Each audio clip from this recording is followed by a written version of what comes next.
Good afternoon and welcome to the session. I think a lot of discussions till now were on how to scale up renewable energy. And I think now we'll get into a different aspect of it.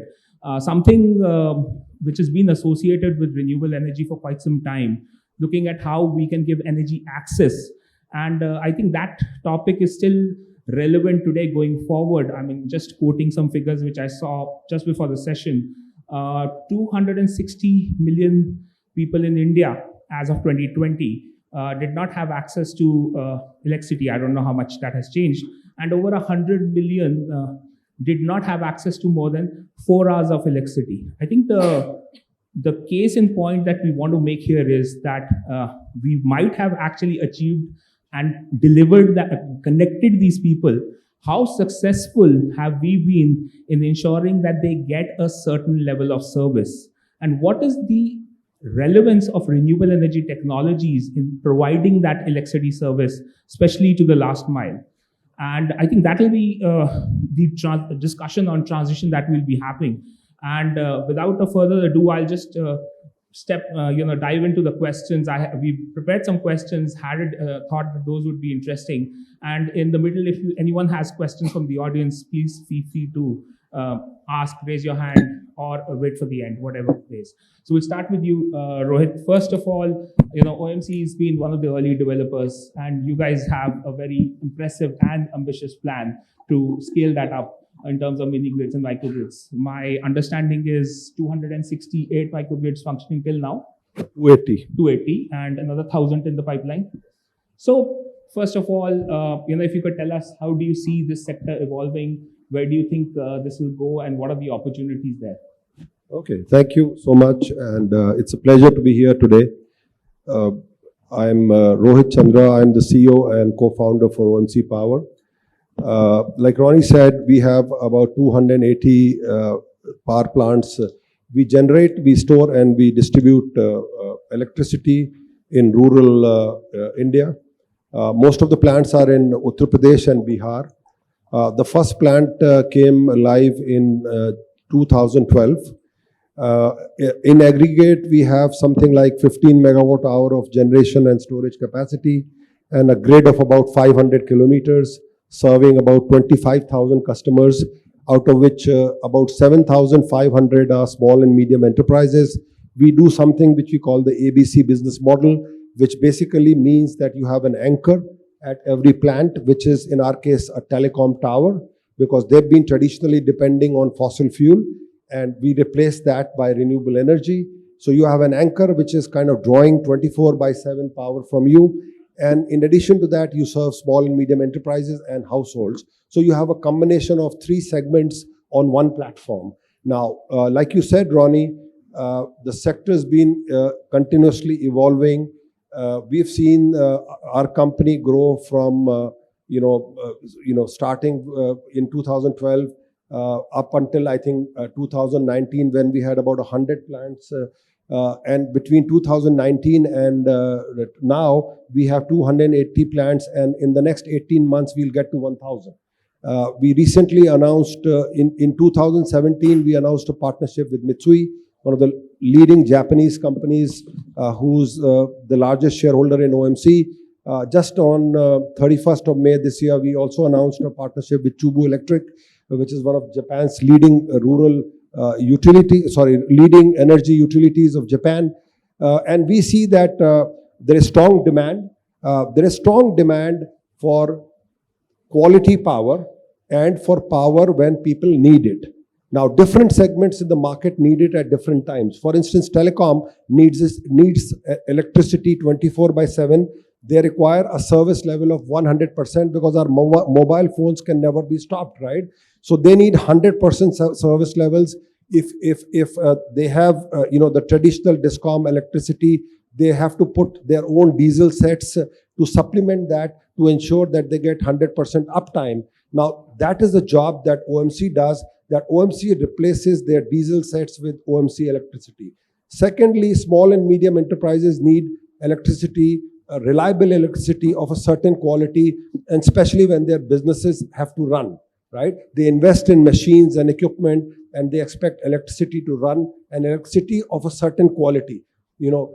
And then the households require electricity during what we call the peak hours, right? Between say 5:30 p.m. to 10:30, and mini grids and micro grids, whatever you call them, if they go and satisfy this requirement of ensuring that consumers have quality electricity when they need it at a price which is affordable based on the other alternatives that they have, and then go out there and completely eliminate fossil fuel, I think that is the future, and that there is space for such a model to exist. Yeah, okay. Sort of a quick supplementary question, which was that during my own experiences of having traveled in Bihar and Jharkhand, I saw a lot of microgrids with actually the price points of electricity were higher than what the grid was charging them, but still the demand was a substantial demand existed because the consumers somehow have now got addicted to the concept of electricity, and for them it's become a fact of life. So any thoughts on that and how that is driving? Yeah, it's an interesting question, and I think this question does come to us many times. And I would say that the consumer in India, or any part of the world, they are the best judge of value. They are the best judge of value, and when they look at pricing points of mini grids or micro grids, at least for OMC, I can say that we priced it like India has priced mobile telephony. So it's like a prepaid package. There are different packages depending upon your requirements. It could be a 6-hour package with the bare minimum, or it could be a 24/7 package. Now, in the eyes of the consumer, they find that the package prices are very affordable. Just to give you an example, for 150 rupees a month flat, they get 6 hours of assured electricity during peak hours with a service level of 99.95%. Now, when they look at corresponding amounts that they have to pay to other service providers, then and the service levels they get thereof, then I think they exercise their decision whether to take mini grids or not. And if I would extend the logic even beyond villages, I think if you look at even a place like Gurgaon today, and all the high-rise societies that are in Gurgaon, I could argue the case that mini grids are already in play there, because every society has a mini grid within the society, and you are powering those houses out there with fossil fuel, charging 25, 26 rupees a unit. So I think they're already in play in big cities.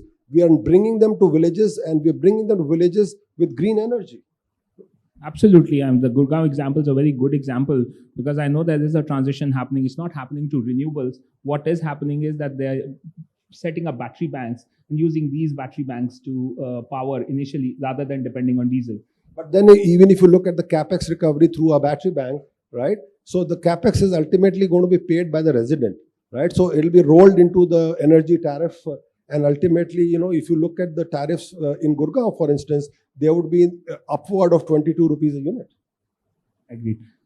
Moving forward to Upendra. Upendra, I know you deal a lot, you work in the other facet, which is there in DRE, which is products, specifically, solar products, and which are not related to mini grids. And I think there was a Gogla report which actually said that the Indian market actually makes up more than 50% of the overall, global market. How has that fared over the last 2-3 years, especially with COVID? And where do you see that moving? I think that's something which is always under the radar. It's never acknowledged. Well, firstly, a little bit about C Kinetics. We are a sustainability advisory and investments firm. We have been looking at resource sustainability sandbox for a very, very long time. And I think when Rohit was talking about 2012, when he went into mini grids, I think we were amongst the first to encourage them to go down that path. And we had healthy debates, philosophical debates, etc. Coming to your question, Ronnie, we have been looking at access, be it products or infra, because I characterize mini grids as infra and you have products. And part of the problem has been we have always looked at both with the same lens from a policy dimension. And so we confuse the people. It's like confusing between pager fixed line and mobile. And if you had the same policy sentiment and same pricing structures, from an optics point, you would have killed all three technologies, not one, all three.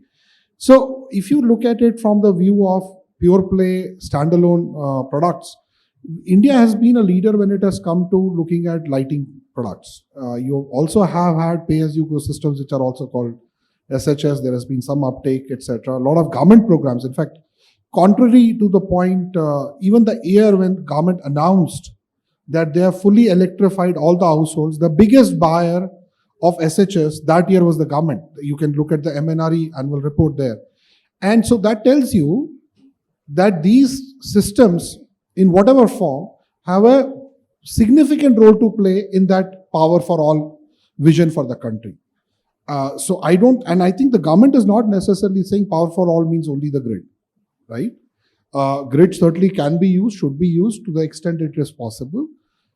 Can you do a product assurance on that? We haven't seen any examples of that yet. And in fact, if you started allowing a policy system where you could have a penalty for non-performance, you will see many more customers coming his way or buying other products. So in the last 2 years, you certainly had supply chain disruptions, Ronnie, because a lot of the material used to come. But there is increasingly a push under the Atmanirbhar scheme to try and create an India-oriented value chain. We still have a little bit of a challenge when it comes to panels, but you're seeing some. That is one. What you're also seeing is beyond the lighting, there is a whole thrust of DRE products which has emerged. What you're now calling under different labels. One is called productive use of renewable energy, etc. But you're now seeing micro cold storages, bulk mill chillers.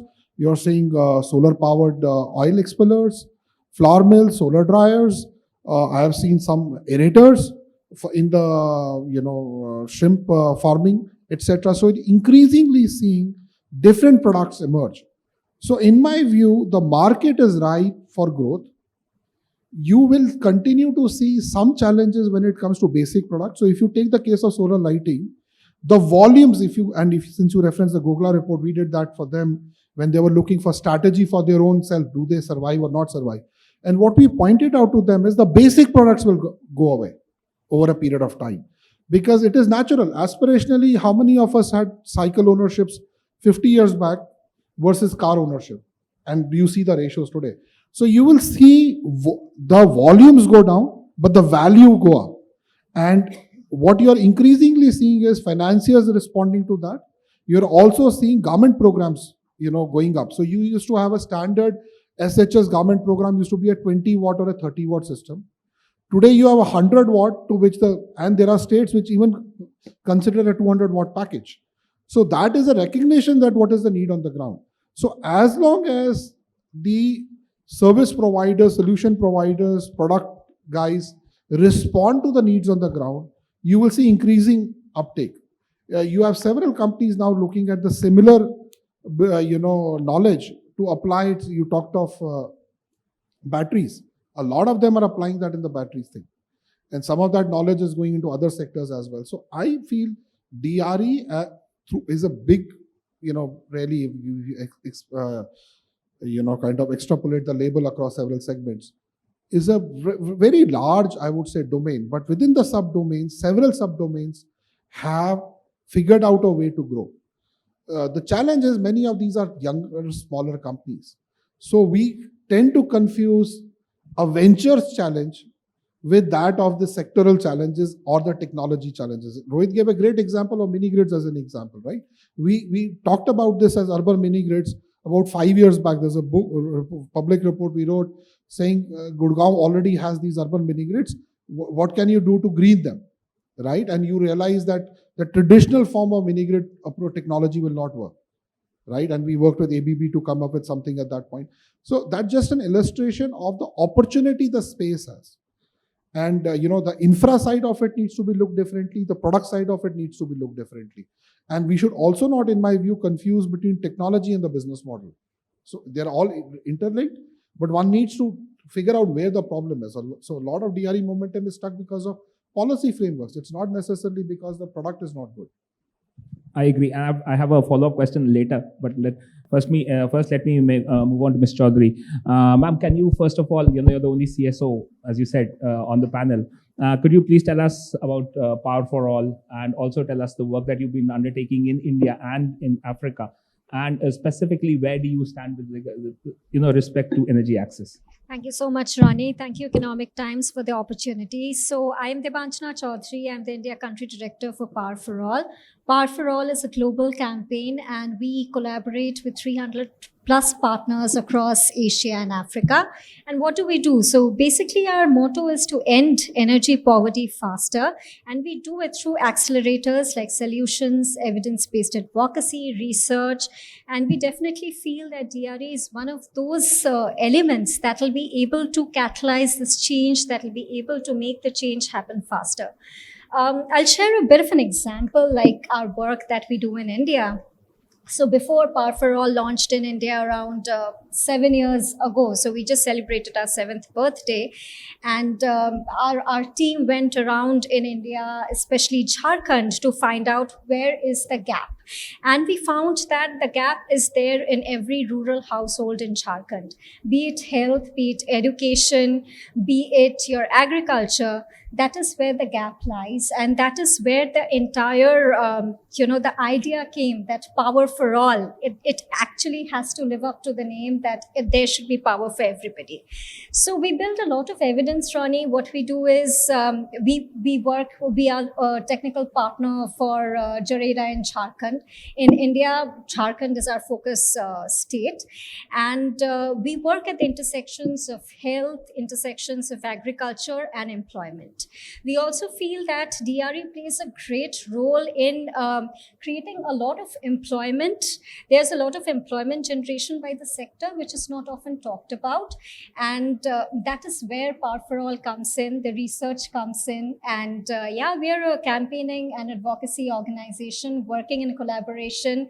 Partnership model is the model. And that's about us. Any results to share from the evidence-based results that you've seen in Yes, Jharkhand? of course. So we have a campaign called Power for Health, and in Jharkhand, for the last 2 months, what we did, we went around 600 PHCs and CHCs, and we wanted to find out what are the solarization needs of these PHCs and CHCs. So mind you, of this, around 30 to 40% PHCs and CHCs are so-called solarized already. We went around and we found that 89% of PHCs and CHCs do not have electricity for at least 8 to 9 hours a day. So now you imagine the plight of a person. A PHC caters to roughly 2 to 3 blocks. So a person comes, sundown, it does not work. So electricity should not be that sundown, life cannot come to a standstill. And that is where our evidence is showcased and placed to create that policy change, to enable that policy change. Thank you. Coming back to Rohit, I'll just do one more round of questions, and then we'll open it up for the audience, if there are any questions from the audience. Rohit, one thing is there, which is that, what do you see? How do you see the microgrids, mini grids, which have been standalone till now? Do you see them integrating with the grid in the future? Do you see them integrating as a franchisee, or maybe as a supplier, or as a generator? So I think this is a kind of question which has been asked over the years again, and it always comes up. So the first challenge that we face is that, of course, we are standalone. We are an island today. We do our own generation, storage, and distribution. Now, when we look at our capacity utilization, so I must say that the continuous challenge that we face is that we have to upgrade capacity. So we have more or less 100% capacity utilization. And based on demand forecast, we are upgrading storage, distribution, and generation all the time. So more from an operational point of view, the team has never encountered the need to sell excess electricity anywhere else other than to our consumers. These 3 segments: telecom towers, small and medium enterprises, and households. We've also been toying with the idea, because I come from the telecom industry where I spent 25 years of my life, and that industry has done infrastructure sharing quite successfully. As you can see, many mobile operators sit on one telecom tower. So I think we've been trying to see what could be different ways of this kind of partnership between, say, a mini grid player and a discom, and how could we complement the great work that they do, right? Because we are sitting at the tail end and trying to see the challenges that our customers face. We feel that the biggest challenge that they face is that, first of all, like you said, that there are 8, 10, 12 hours in the day, depending upon the location, where there may or may not be availability of electricity. So that's one gap that has to be filled. The other gap is that when electricity is available, there could be voltage issues. So voltage would not be enough to drive optimal performance from equipment, especially for small, medium enterprises, say even a petrol station, etc., etc. So there could be quality issues. And then thirdly, they don't sometimes know what time of the day will it be available, right? So I think if we develop a model of partnership, in principle, we feel that if we could complement and fill this gap, right, which basically means that if you just appoint us as a distribution franchisee, for instance, I don't think we will be able to add much value. We will only be able to add value if we are able to supplement some tail-end generation, some tail-end storage, and combine it with efficient on-the-ground customer service to make sure that people get electricity to the right quality when they need it. And I think there is, this general perception that rural India doesn't want to pay, but I would say that they want to pay when value is delivered to them. I think they pay more than what urban consumers pay per unit. Yeah, if you look at it purely from per unit, without considering what all goes inside that unit, you could argue that case as well. Any thoughts on the kind of policy reform that is required to do this policy regulatory reform? I know there was something which CRC was looking at about 5-6 years ago of how to treat microgrids as a entity. Any progress on that? So I think as far as, state by state, the situation is slightly different. I think UP is most evolved in terms of a very stable regulation and policy framework. But as far as this partnership model is concerned, I guess there is this existing framework of distribution franchisee, which allows you to do some things and does not allow you to do certain other things. So we've done some more to work on this in Bihar. But I guess the issues are more intense. It requires, I think, a much broad and deeper, framework of cooperation with different stakeholders to try this model at, say, a feeder level in some state, ensure that we can prove that, look, it can bring, effective customer service and better revenue collection in the days ahead, etc. So we are quite open-minded, but I think the process, in our view, is intense. And at the same time, there is possibly in the future enough room for multiple players to coexist with certain amount of infrastructure sharing. If you draw parallels from other industries like airlines and telecom, which are again in some way infrastructure industries, so you have an Air India, you also have private airlines. If you look at telecom, you have BSNL still, right? And you have Airtel and you have Jio and whatnot. So I guess, what will be the eventual model for this industry, time will tell. But probably there's space for consumers to get what they need by, somewhat effective competition, and for somewhat, market forces to evolve what customer service means, etc. I think, yeah, that's the Ronnie, catch which is there. Could I add to that? Go ahead. I think this has really been a core facet of this sector from the time, at least I have seen it. Even before technology evolved, people were wondering what will happen to this infra. Will it feed into the grid? Will grid allow it to happen? The reality on the ground is threefold. On one front, around middle of the last decade, for the first time, the government realized that there is an infra underway. And it is better to recognize that you need to provide a longevity to this investment or recognize it. It is well captured in the national tariff policy also, where for the first time, they insisted within 6 months, every state regulator, electricity regulator should set up a framework. Very few states did. So I think the first and foremost is what is the political will on this. I think far more than, because policy framework on paper is not going to result to an outcome if there is no political will. So I think that's one dimension. There are 6 states which have a policy framework for interconnectivity and a way and in varying degrees a way for you to either sell into the grid or buy from the grid. The fine line on it, the guidelines on it, some drafts are there, some were taken up, some weren't found politically palatable. We have been part of several of those actually. And you know, as a small boutique firm, we are very, very direct also, because you know we don't have any angst to grind on either side, right? So that's one aspect to it. The second aspect to it is, do we see these micro utilities as just generators, or do we tap into the true value they bring? The true value they bring is they are consumer facing and service oriented enterprises. Today, the biggest challenge the DISCOMs have, why they are not able to collect despite CAMs, etc., because they are never able to, by and large, in many parts, uphold the value promise that they claim that they are presenting. So yes, there is a 16-hour supply. But if it is not going to come to me when I need it to run my iron, I'm a presswala guy, I'm not able to run it, then it's a waste, right? And that is what drives your earlier question, right? Why are people willing to pay?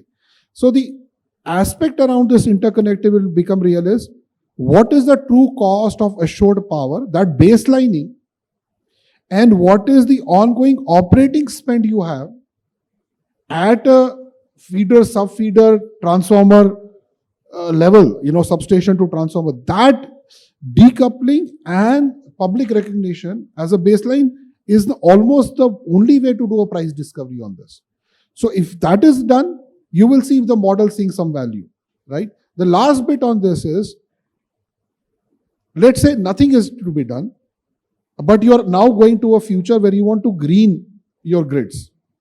Allow these guys to have storage, right? And resell power, create that. Today, that doesn't exist. They can generate. The only reason mini grids are still continuing is because the Electricity Act has one loose element. And, you know, a lot of people went to, you know, it went to the Attorney General in 2012 by the Forum of Regulators. And the AG at that time clarified, yes, this is a thought through provision and we should not prevent them.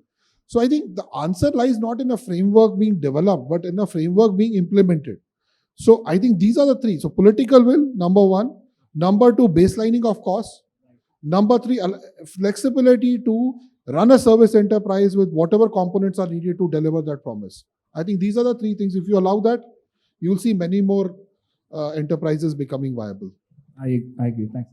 Coming back to you again, Upinder, and this is a question I've been meaning to ask for some time. I know you guys are also financing EVs. And where do you see, I mean, you know, I think for DRE, a very, very big opportunity in the future lies in the electrification of the transport sector, especially in the rural areas. And I think the pain is there now, considering the fact that diesel prices and petrol prices are what they are. How do you see this market segment panning out? And do you see that? Do you feel that the rural areas, or the fact that the areas where energy access is a challenge, can the EV revolution, basically scale up DRE implementation? No, I think great question, Ronnie. And I think it's not just around DRE implementation, because when we talk of access, I think we need to little bit broad base our optics on this. When we first started defining access, we thought, does somebody has an electricity bulb, right? And the impact indicator was, is the women crime coming down because now you have a street light? You know, you pick up anybody. I'm being very simplifying it, but that was really the essence of it. Today, when you're talking of access, you're talking about them using it for multiple uses, right? From entertainment to, productive use, work from home in many cases. You talked about electrical, you have ROs now getting installed in homes, right? Because the water quality is not good, but now you have piped water coming in. So what do? So I think the opportunity for electrification is immense. In case of particularly electric mobility, I think you will see 2 kinds of demand emerge. One is at a home level where you will be electrifying the 2-wheelers themselves. You will also see some small charging infra coming, at the village level for running a lot of the, logistics, far more than consumer transport, logistics in the 30, 40 kilometer range radius. And you will see them doing couple of trips. So you will see that as now, that is where I think a mini grid which is far more focused at a localization of infra becomes a very relevant otherwise somebody has to again put that up. It will be put up as a standalone thing, and then they will have to assure themselves through either solar panels and batteries. So why not tap into an infra which is already there? And I think these guys and a few other guys have been piloting it. I think in Bihar you piloted a few, if I'm not mistaken. If I may just add here, I think, like you just said, the vision that we have is that OMC evolves as a kind of rural utility beyond just providing electricity to these three segments. And EV is a very complementary fit. So we see most of the OMC power plants becoming also EV stations. So this is like a gas station of the future. So you already have the infrastructure, yeah, and you have bits to add, and it becomes so for instance, you could say OMC has 280, electricity charging stations already existing and soon going to 1,000. So this is going to happen. You would see clean drinking water as a supplementary infrastructure, which is going to be added on. It's already being tried out. We see cold chain being added on. We are also partnered with a digital platform which does like a LinkedIn for farmers. They have millions of farmers on that, LinkedIn, and we have partnered with them to more tightly integrate with the agri ecosystem. So, you'll see these companies evolve as a rural utility and provide more sustained form of rural development, which is going to be probably better than how our cities have evolved over time.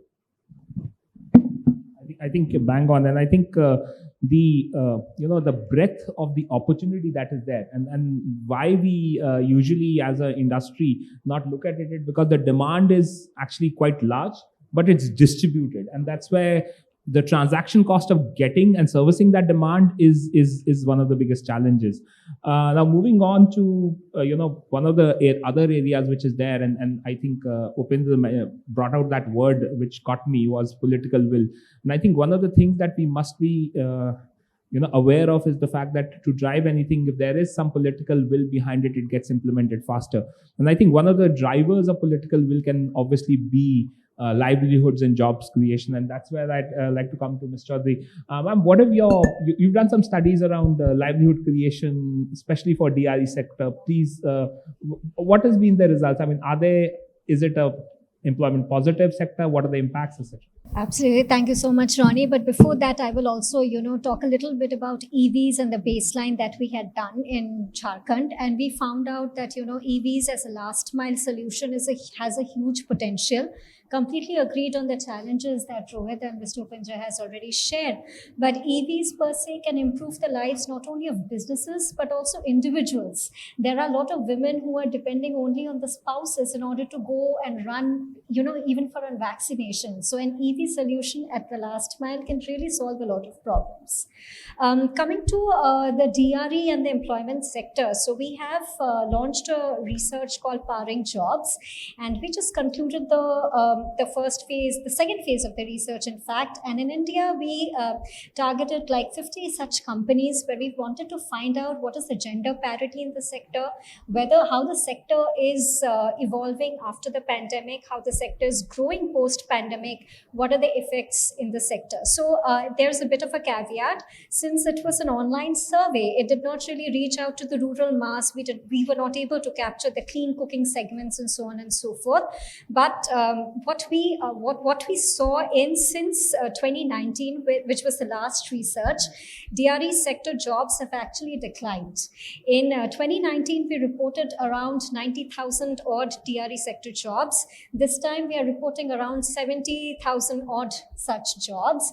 And if we talk about gender parity, of the 5 countries where the survey was done, which includes African countries of Ethiopia, Kenya, Uganda, and Zambia, India is the only country where female leadership accounted for less than 10%.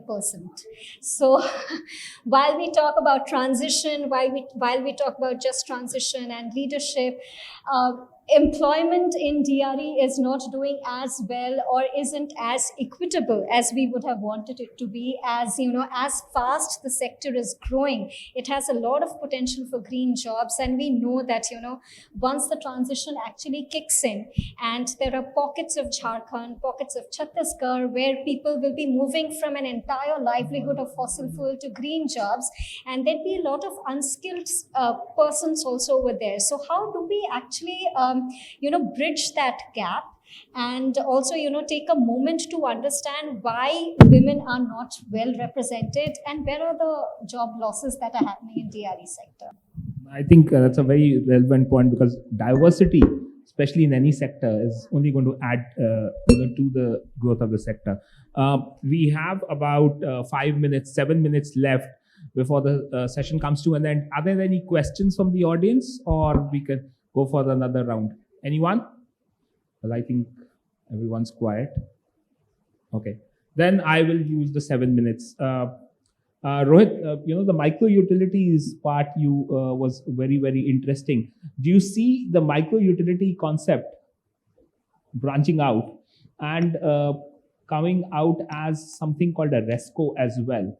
For example, one of the things which we found was there is a huge potential for standalone in the area, especially where you have all of your installations, standalone rooftop solutions or industry-based MSME solutions.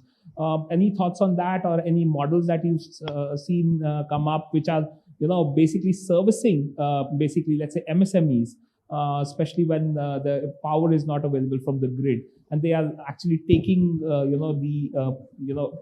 reducing consumption of diesel.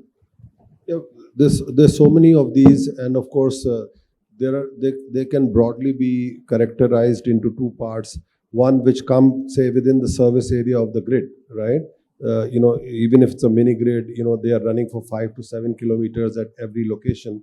So if there is something within the service area of the grid, it gets serviced through the grid. If not, then there are, like you said, more standalone solutions. We are serving a lot of them already, like banks, petrol stations, clinics, and a lot of other enterprises, schools, colleges, e-centers, which run their post offices, etc. So lots of those kinds of things. And then when I talk of the rural utility, I actually refer to services beyond electricity access.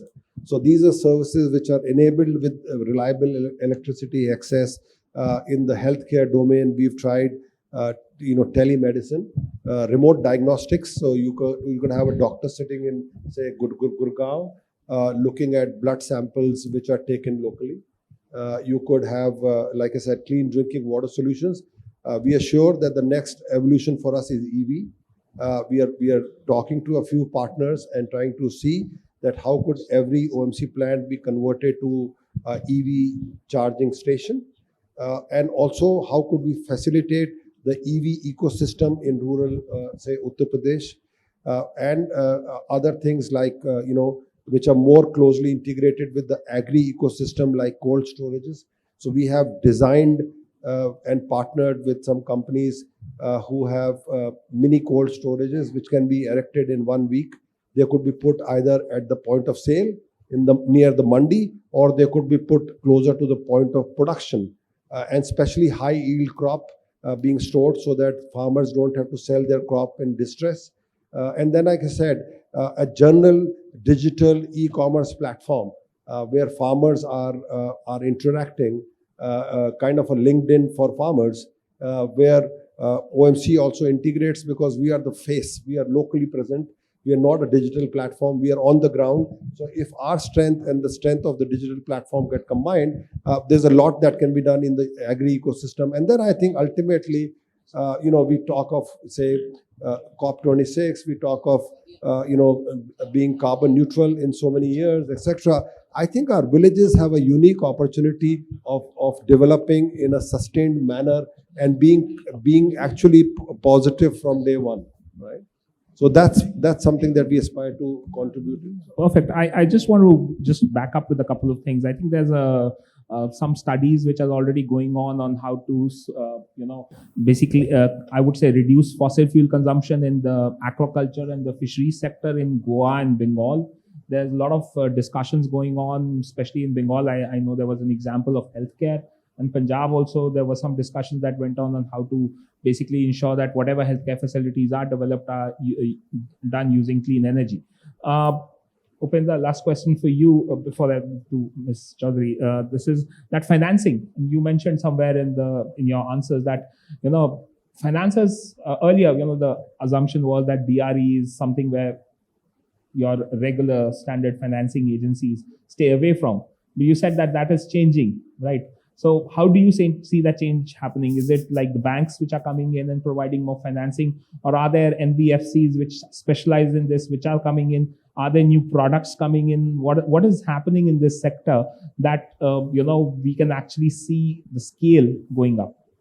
Well, I think a bit of everything that you said, Ronnie. So let me illustrate it. But before that, since you had raised the question of RESCO, because that goes into financing as well, I think the approach to financing is simple, right?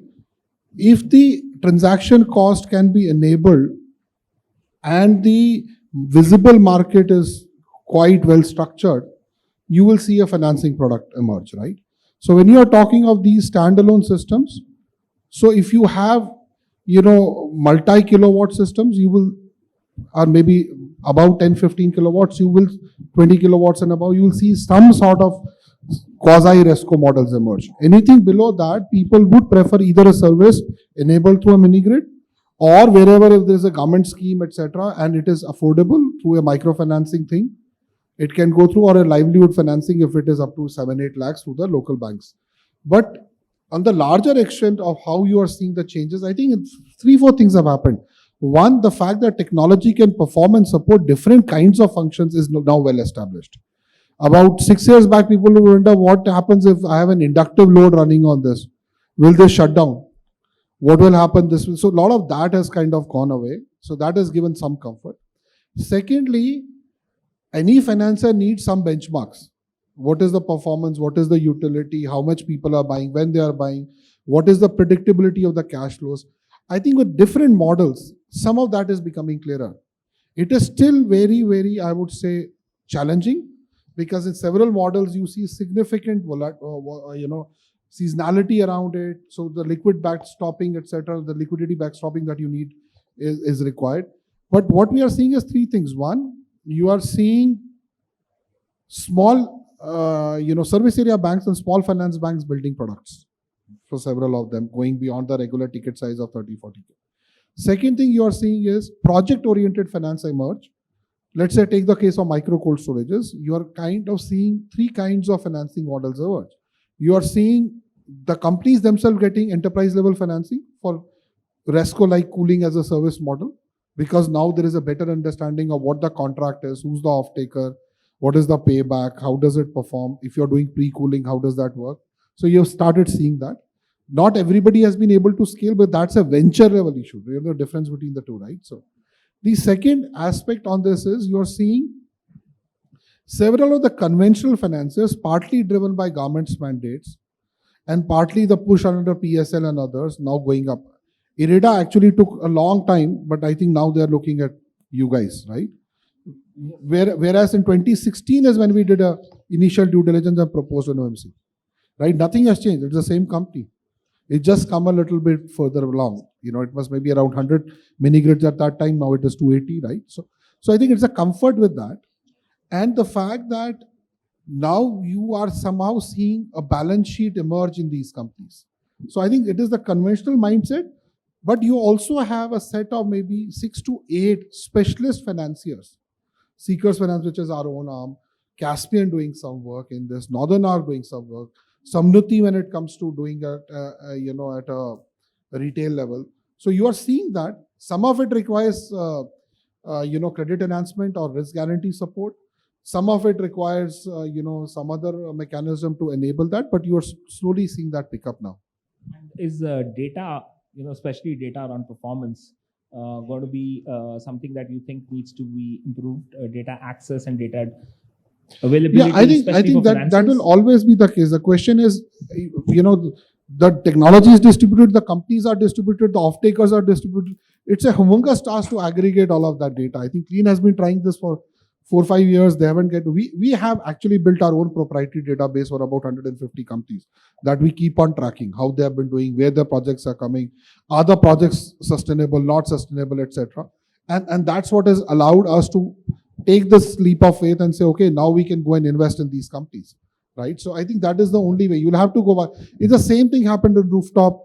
I mean, Azure, which was the largest utility player at that time, when they got their first rooftops funded by IREDA, the collateral was a fully running utility plant, which was twice that megawatt size. So you can imagine how much the sector has come. It's been a huge change.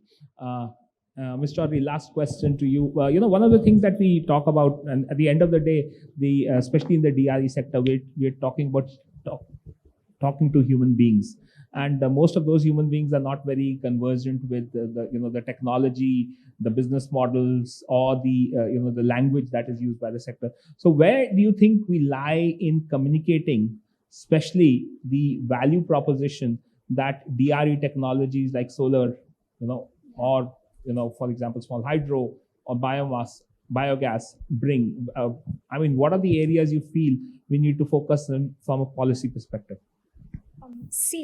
There are a lot of policies already which are on paper great, but they are not translating into action. So there needs to be awareness generation. There needs to be built up, and again, possible funding and financing of communities of action. Because ultimately, your end users, if it is targeted to the population at the last mile or the rural or the tier 2, then where is the awareness building that is happening? So a lot of thought needs to go into there, and policies need to be broken down into simplified language for the end user. So we have often noticed that women are the ears and eyes on ground. There are a huge number of women entrepreneurs in the DRE sector, but policies are not made keeping them at the center. It somehow becomes, policies are made looking at probably a retail model or probably a top-down approach where they are forgotten, and once it comes down to their acceptability, they find it difficult to accept because there are a lot of local contexts that are missed. There are a lot of local challenges that have been missed. So a lot of thought needs to go into mobilization, into building that communities of action, building that awareness, possibly a BCC campaign. We see that health has done very well in terms of driving a lot of BCC campaigns and mass media campaigns in terms of vaccination or MCH or anything. In the energy sector, that remains still pretty niche. The conversation remains very siloed at pockets, and that is where we need to demystify all the energy jargons and make it more local. I think it's very, very important because when we look at achieving our goals, we need to ensure that everyone contributes, especially for the clean energy goals. Anyways, I think that we come to the end of this session. Just wanted to leave you with a couple of takeaways. One is that technology has evolved. That now technology can address a number of subsectors, sub demand sectors in the DRE space. It's a huge market out there. Business models are evolving. Finances are becoming more and more interested. I think that should be one of the new areas to push. The volumes might not be high, but I think from what I can understand from Upendra, the margins definitely are better. Yeah. Anyways, and with that, I'd like to thank the panelists. Thank you, everyone. Rohit, Upendra, Chaudhary, thank you for your time, and a round of applause for them, please.